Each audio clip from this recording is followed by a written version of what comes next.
Yes, the London Mayor wants 137 miles of the capital's road network. Ready for this? To have a 20-mile-per-hour limit by 2024. But top traffic lawyer, Mr Loophole, Nick Freeman, warns against them, saying they're worse for road safety. Useful man to know. I'm not saying too much. Nick Freeman, good morning. Welcome to breakfast. Morning, Jeremy. Very rare we speak publicly, usually on the QT. I'm only joking. Thank you for coming on. Talk to me. Sadiq Khan has destroyed the livelihood of so many cabbies and people in London already. 20-mile-an-hour speed limits. We have one in the morning when we come in for breakfast. It's ludicrous. You might as well go backwards. Well, I think when you're driving at 20, you think, I might as well just get out and walk. It's counterintuitive. And when they introduce these 20-mile-an-hour speed limits, they don't actually factor in that most cars are now automatic. And if they're going down a slight decline, the car will actually accelerate more with no foot on the accelerator, more than 20. So you're fixated by looking at your speedometer. You're constantly touching your brakes, which obviously produces particulates. So actually, you've got drivers who are not concentrating on what's going on around them. You're leaving more pollution. And the research, certainly at Edinburgh University and Queen's in Belfast, shows that there's actually no real increase in safety. So for me, what they should be doing is targeting certain times. So if it's school time for an hour in the morning, an hour in the afternoon, by all means, impose 20 mile an hour and enforce it rigorously.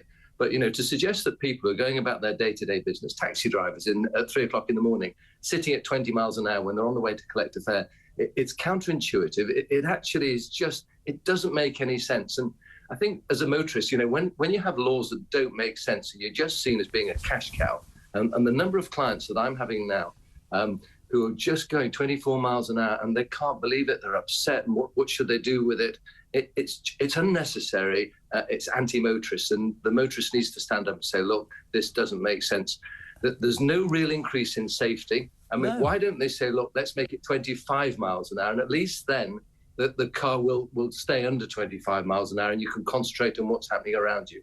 So we want to make our roads safer. I'm not advocating speeding, of course not, but let's just be sensible and proportionate about it, and let's not just do it because we are truly anti-motorists and we want to punish you as much as we possibly can. And that is the message that's being sent. Nick, absolutely, and that's the thing about Khan. I don't agree with so much that he says, but he seems to want to take on everybody in this ULEZ and save the world and all this. This is totally barking mad when you talk about people going about their daily lives. And with the greatest respect, and I'll be slagged off, I'm with you. I don't want people to break the speed limit. I don't want to make roads unsafe. No. But we're getting to a point in this country where the state will be telling us what to wear. It's utterly ludicrous. You're telling me that the majority of people... I've done 20 miles an hour, and that doesn't...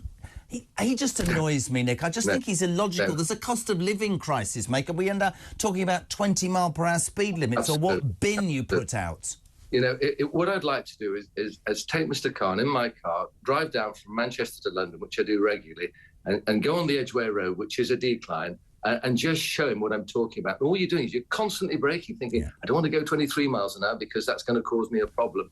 And, some people have these black cards in their car for insurance, and as long as they stay at under 20, they get points and it reduces their insurance premium. The moment they go to 21, it costs their premium more money. And a lot of people are doing this now, particularly because of the cost of living crisis.